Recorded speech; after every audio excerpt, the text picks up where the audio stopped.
Хело, машини, и добре дошли в моя YouTube канал. Днес сме се събрали, за да обсъдим целите за 2024 година. Реших този епизод да е насочен към цели, защото имам идея през цялата година да проследяваме, аз заедно с вас и вие заедно с мен, да проследяваме тяхното изпълнение, постигане и това дали до края на годината те ще се променят и по каква причина. Правя това видео, защото миналата година не успях да постигна целите си, загубих се някъде по пътя и искам тази година да съм по-концентрирана, по-целеустремена и дисциплинирана. Не съм направила целите си за 2024 в Vision Board. Няма да ги правим заедно, защото вече съм ги написала. В тетрадка съм и ги правих заедно с Леля ми Йоко и Любо Жече в един от техните подкасти между Коледа и Нова година бяха качили правенето на техните Vision Board-и. Не съм имала време да си принтирам картинки, за да мога да го направя в голям такъв наистина Vision формат. Бях решила да го направя, но вече месец по-късно виждам, че няма да имам възможност, време. Така че си ги написах в една тетрадка. Разделени са ми по категории, както направиха те в тяхното видео. И мисля, че по този начин ще са ми по-разграничени целите и някакси стъпка по стъпка ще приоритизирам кое е по-важно, кое в момента трябва да постигна, върху кое да се концентрирам и кое да оставя за по-нататък през годината. В това видео също така ще видим какво от тези цели съм постигнала за един месец. Първо ще ви кажа какви са категориите, които аз реших да си поставя. В кои категории реших, че ще се развивам, да кажем, и че ще се концентрирам. Няколко са, дори за последната категория не съм я писала, не бях подготвена, не знаех изобщо какво искам там да постигам и не съм я писала, но ще я и коментираме. Възможно е да я коментираме и като цяло в различно видео. Така че нека да започваме. Първата категория, която съм писала в моя Vision Board от няколко страници, е личностно развитие. Смятам, че всеки човек трябва да има цели, които са свързани с личностното развитие, за да можем да не оставаме на битовизма да ни контролира.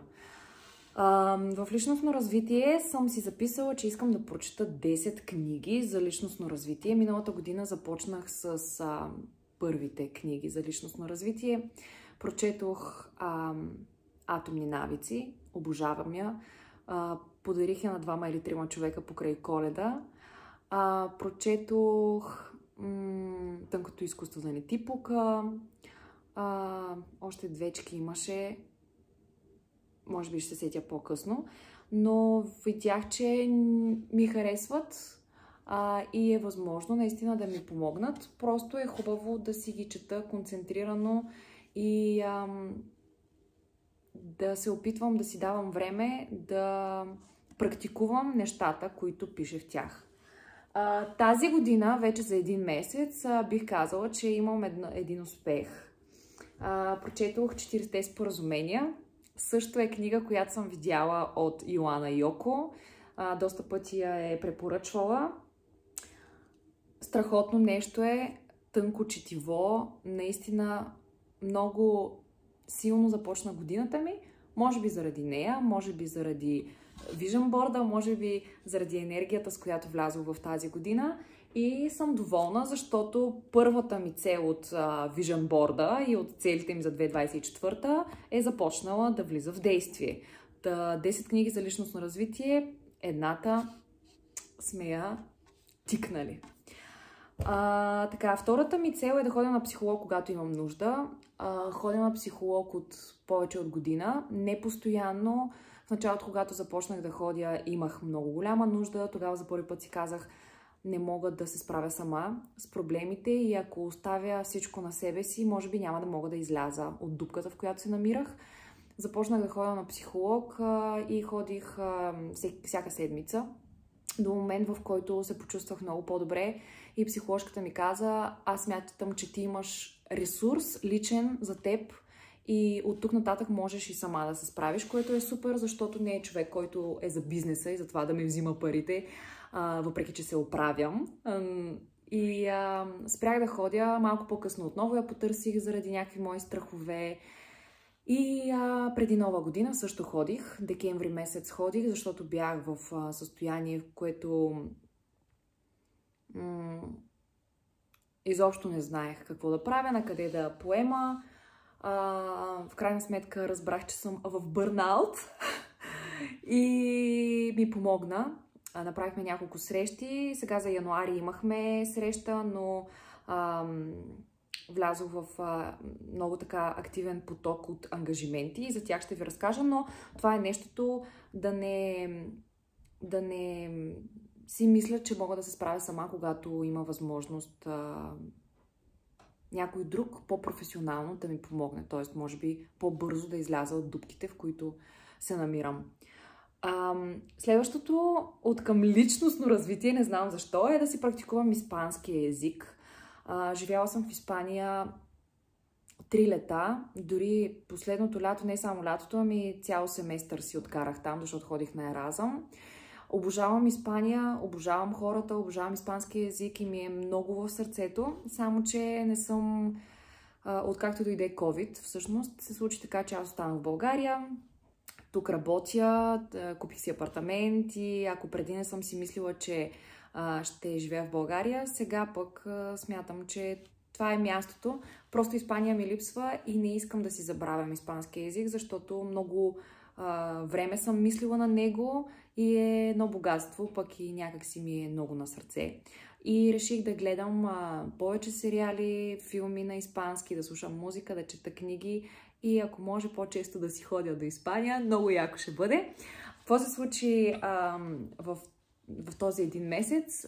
Започнах си 3 сериала, които си гледам отпреди. Приятеля ми не беше гледал La Casa de Papel, Money Heist, и започнахме да го гледаме отново заедно, т.е. постоянно да може да ми е през слуха някакси да минава езика, да мога да си го мисля, да мисля на испански и да не го забравям. Други 2 сериала, които са им излезли нови сезони, също си ги гледам. Тоест си казах, че наистина, щом искам да не го забравям, трябва да предприема някакви действия. За сега съм ги предприела и се чувствам супер. Следващото е да изкарам 2 курса. Курсовете са от към различни неща. Искам да не спирам да се образовам, т.е. от към образование може да бъдат курсове за дали за creating, content creating, дали за коучинг, някакви неща. Ще видим, трябва да се поразровя. Това съм го оставила за по-нататък, защото имам други неща, които в момента текат. Последната за тази категория цел е да ставам по-рано и да си планирам деня. Правих го, имах такава рутина преди година и нещо, когато бях треньор в Slay Body Challenge, когато беше промяната Challenge, нещо, което аз креейтнах. Тогава доста активно имах сутрешна рутина, която беше с ставане по-рано, с разтягане, с чая, с планирането на деня. В момента не го правя, просто защото работя нещо, което ми отнема целия ден. Тоест, моето планиране на деня би изглеждало така: да отида на работа, да си свърша работата в работа и да се прибера. Вече ходя на фитнес. Това е от следващите ми цели. Бях спряла да ходя на фитнес, половин година не бях влизала в залата, което беше може би и причина от многото причини, една от причините, заради която стигнах до бърнаут и стигнах до положението, в което аз не можех да си помогна и трябваше да отида при специалист. Сега, януари месец, съм започнала да тренирам и ходя 2-3 пъти в седмицата след работа. Тоест, ако трябва да планувам, да планирам деня си, то би изглеждало така: да отида на работа, да отида на фитнес, да се прибера, да сготвя, да хапнем, да чета книга. В смисъл нещата, които нямат нужда май от планиране. малко или много от другия месец, не от другия, от по-другия месец, ще ми се промени живота и смятам, че все в един момент ще дойде време, в което ще мога да вкарам този навик. Но това е, може би, наистина също от тия неща, които ще си му дойде времето и ще се наместят нещата. Следващата категория е лайфстайл.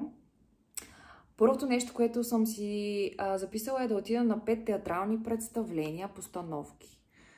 Аз съм по образование актриса, завършила съм в НАТВИС, актьорство за драматичен театър преди 4-5 години.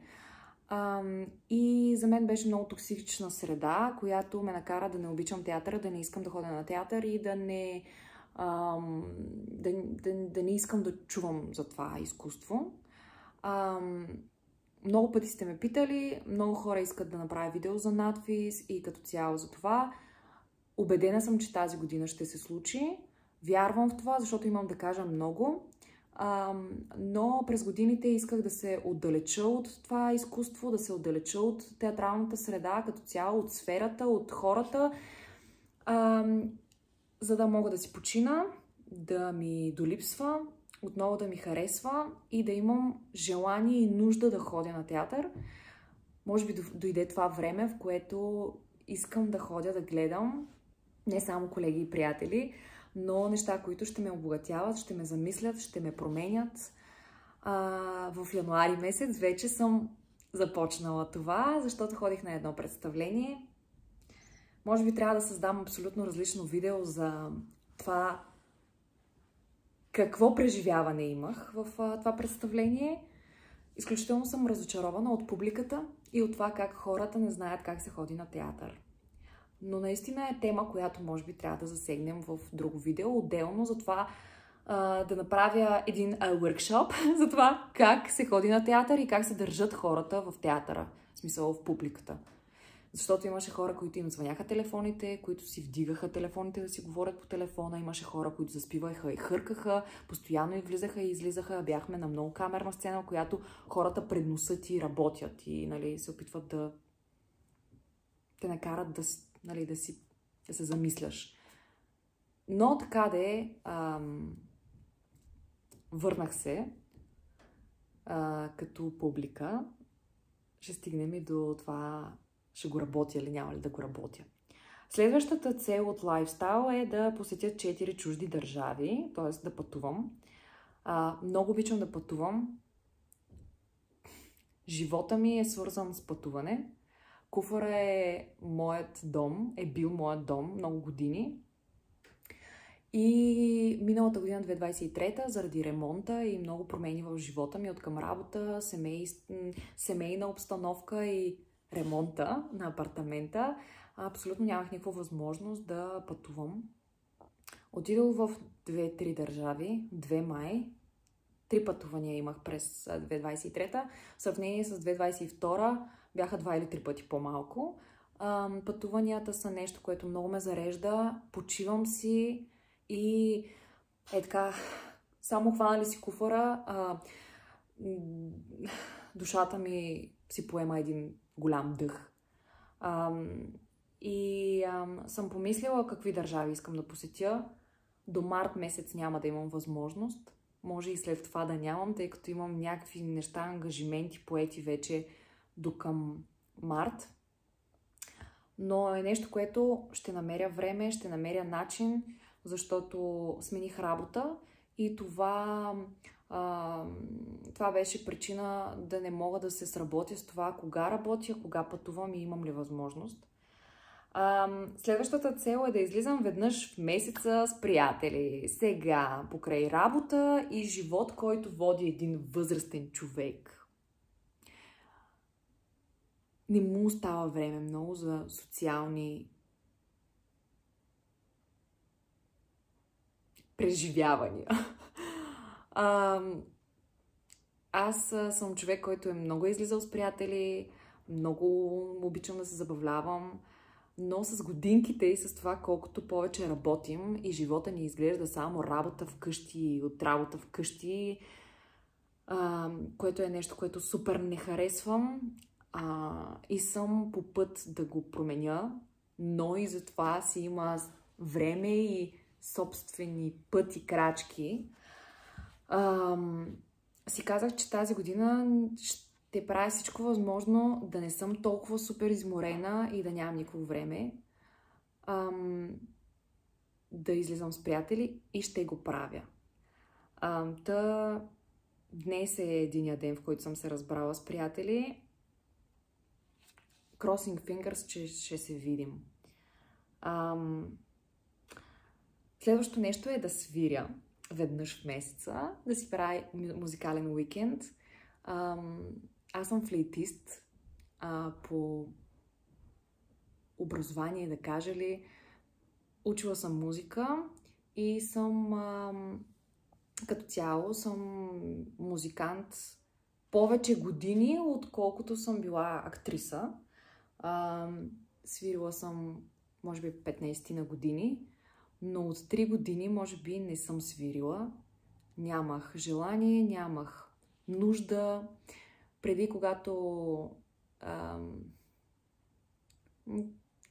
бях по-малка, когато ми станеше трудно или имах някакви проблеми или нещо, което ме мъчи, изкарвах си флейтата и свирех. И по този начин се почивах си, пречиствах се и ми беше много приятно, много хубаво. Тия години не знам, когато вече започна да става трудно и да трябва да мислиш за много по-сериозни неща, оставих флейтата в шкафа и не съм я вадила с цел да се излекувам, а тя ме лекуваше много. И сега съм решила, че със сигурност искам да намирам време, със сигурност искам изкуството да е нещото, което ще ме лекува, защото, както ви казах, целенасочено бях избягала оттам, просто за да мога отново да го обичам. И отново днес е деня, в който съм си казала, че ще свиря. И съм много надъхана. И съм щастлива и готова отново да я изкарам и да я обичам. И да има тя нужда от мен и аз нужда от нея. Да. Следващото е да си направя коридора, да си сложа картините по стените и да добавя огледала в дома си. Ремонта е направен, ние живеем тук вече 3 месеца, но откъм декорация не съм готова, защото се изисква време да вляза в интернет, да си харесам принтове, да си ги принтирам и да си ги сложа на стената. Също така имам някакви идеи за коридора, за това какво огледало да сложа, как да изглежда коридора, но хем искам да пречат нещата, примерно ако се сложи шкаф за обувки и така нататък, хем да може да бъде едно такова място, където да си се вижда човек с аутфита си, нали, преди да излезе. Тия са неща, които съм ги оставила може би малко по-нататък, защото в момента януари месец, днес е първия ден, в който почивам от 20 дни насам. И да стигна, просто нямам физическо време да обърна внимание на декорацията в дома, но и до там ще стигнем. Абсолютно вярвам, че ще ви бъде интересно, така че ще сте с мен, ще направим коридор, лятото ще направим и терасите и така. Следващата категория е здраве. Тук съм си сложила да тренирам 3-4 пъти в седмицата. Както ви казах, много време не бях влизала в залата, много време не бях тренирала, нямах мотивация, Мотивацията не е нещото, което ще ми оправи живота, обаче наистина нямах време, желание, бях много сдухана и не знам, сякаш не исках сама не исках да си помагам, което не е хубаво, но пък януари месец, на 2 януари отидох, направих си карта. Имам фитнес пред блока, в съседния блок и тренирам. Много ми харесва, много ми помага. Също така слушам онлайн книги и в момента слушам Клуб 5 сутринта, което също е книга за личностно развитие и много се кефя, много ми харесвам и аз много обичам да тренирам и съм го върнала вече. В този един месец съм тренирала всяка седмица, между 2 и 3 пъти, до 4 не съм стигала, но така де.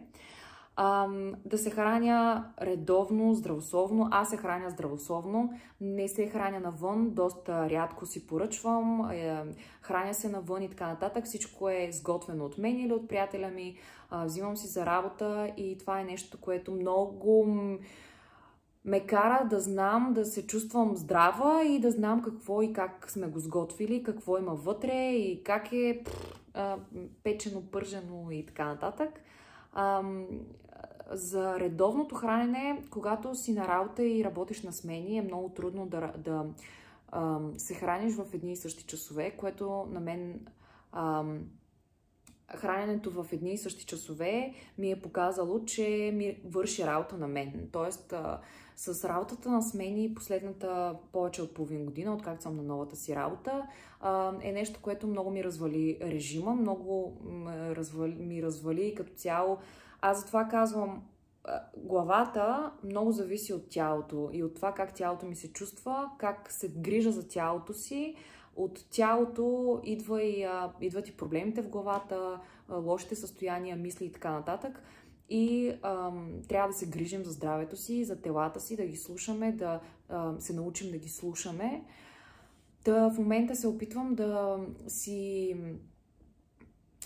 направя някакъв часови режим и да се храня по едно и също време, за да знае тялото ми кога какво прави, как работи. Започнала съм, така че на прав път съм, да кажем, опитвам се. Да имам повече движение, да се разхождам, да правя крачки, да ходя пеш. Хем имам възможност, защото работя на половин час път, т.е. пеш, работата ми е на половин час, но пък никога не съм се организирала така, че да тръгна половин час или после пък вечер да се прибирам половин час. С колата ми е на 6-7-10 минути и в момента го предпочитам, просто защото нямам много свободно време. И така, иска ми се вечер да може да се излиза по разходки. Това най-вероятно ще се случи и с оправянето и с подобряването на времето. Когато става по-топличко, има парк до нас, който е страхотен и ние много пъти сме се разхождали в него. И това се надявам да го вкарам. Но едно от целите ми да пия по 2 литра вода на ден. Много ми е трудно. Когато бях треньор в Slay и когато започнах предизвикателствата на Slay Body Challenge, се научих, пиех по над 2 литра на ден, обаче нещо се случи и пак спрях. Явно, че не ми е любимото нещо. Като цяло не приемам много течности, което е лошо. Обаче като пия много вода и трябва постоянно да ходя да пишкам, което някакси много ме дистърбва. Ме безпокои, не знам, така. Така. И съм си сложила още 2 неща, които са от към прегледи. Прегледите, които ходя, вие знаете, ходя на ехограф на млечни жлези 2 пъти в годината и така, други неща, които са профилактични прегледи и трябва да сме сигурни, че сме здрави. Така че да се грижим за здравето си. Следващата категория е грижа за себе си, която нещо не ми се получава. От много време хем си я мисля, хем нещо не ми се получава. Първо, да си приготвям аутфити от предния ден, да ги мисля и така нататък. Това е много яко нещо, обаче работя на място, което няма много голяма мотивация да се обличам, да се гримирам, да си направя косата, следващите са тия да се гримирам, да се оправям косата и така нататък.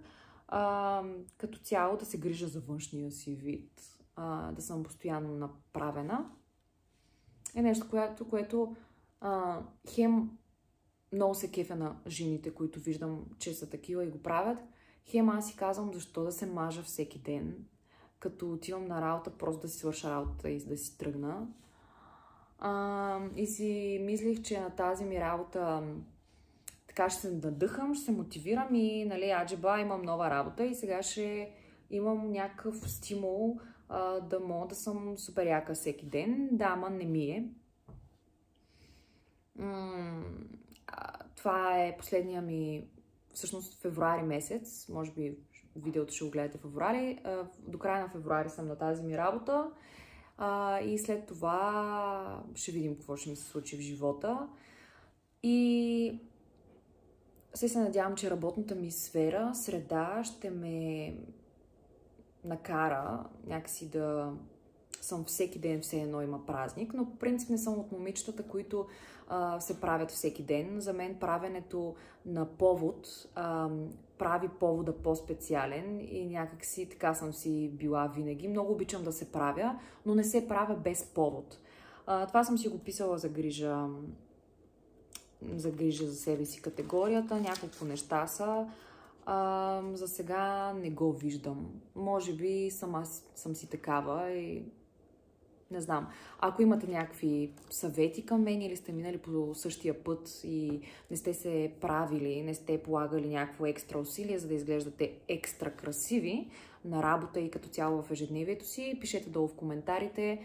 Нека да го обсъдим това и да видим как тази красота може да всеки ден да я показваме. Не, че тя не съществува, но така. Следващата категория е Social Medias. I'm so proud of myself.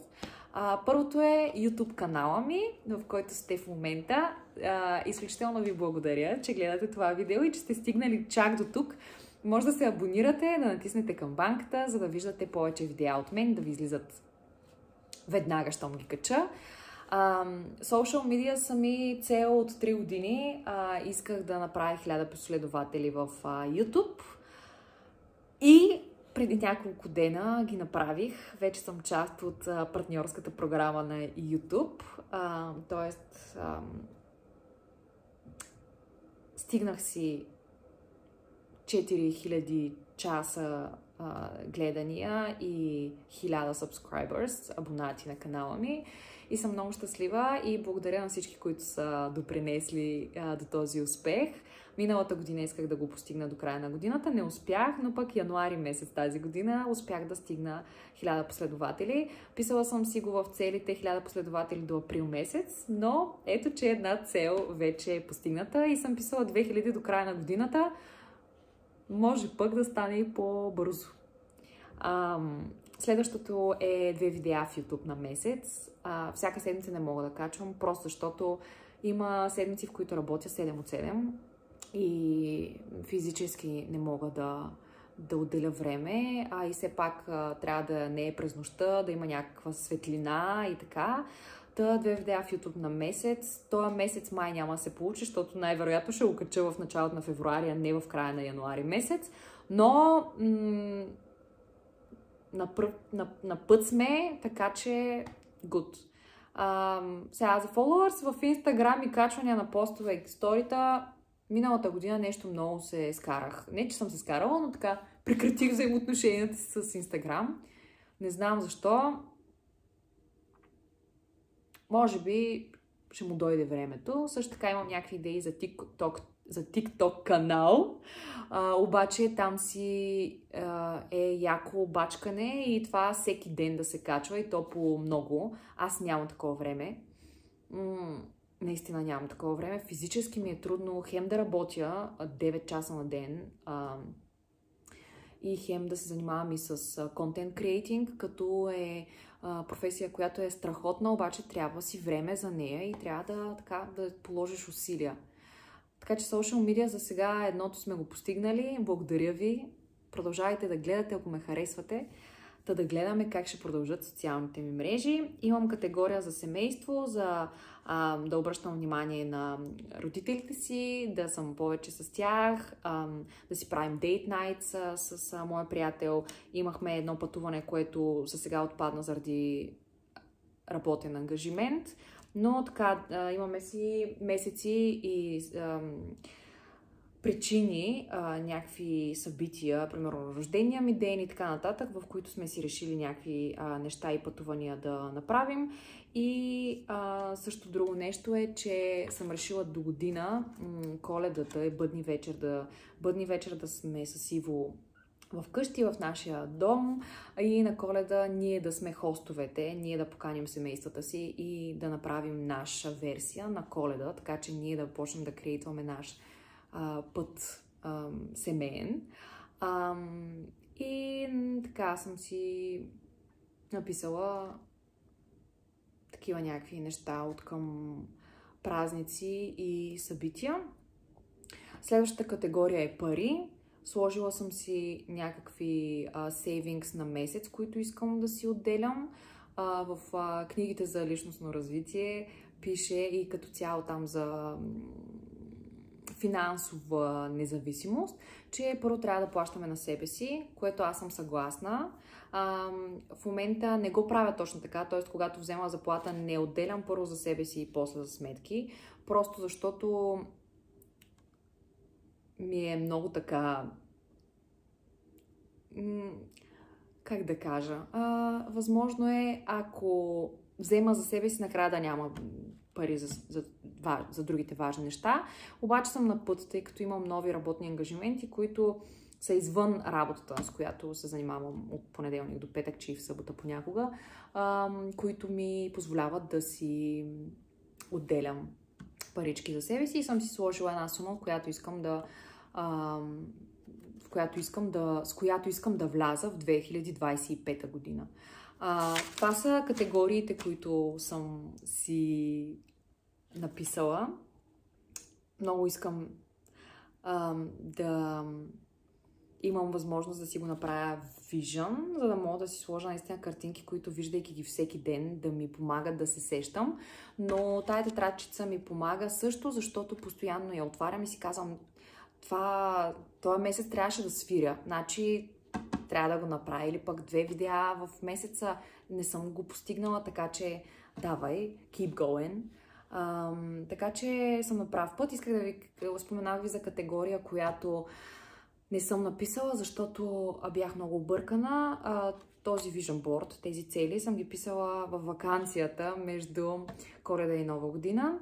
Казах ви с Алеля Вио и Любо. И категорията, която не написах, е работа, тъй като тази категория, работата, беше причина и за достигането ми до психолога миналия месец.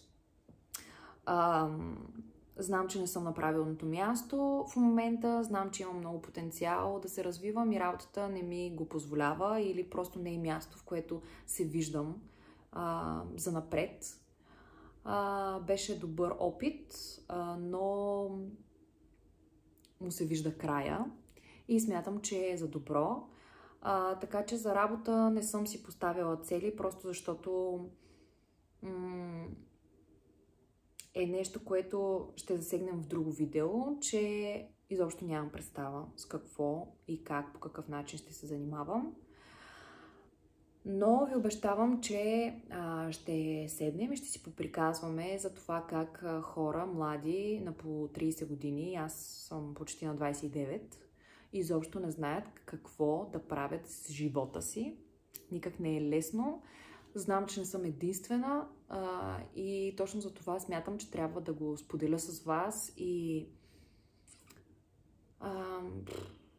да почна да предприемам някакви неща, защото винаги съм си казвала, то ще си дойде. Но пък смятам, че и психоложката ми натам ме насочи, че то няма да си дойде, ако аз не го търся. Затова съм в процес на това търсене и вярвам, че този верен път съществува и може би съм по него. Това за сега, гайс. Благодаря ви, че гледахте. Надявам се това да ви е било интересно. Надявам се да ви замисли и вас, ако нямате vision board или не сте си написали така по-конкретни цели за годината, направете го и започвайте лека по лека да пътувате към тяхното постигане. Това ще бъде за сега. Надявам се да не е станало много дълго. Благодаря ви за съпорта. Ако ме харесвате и смятате, че има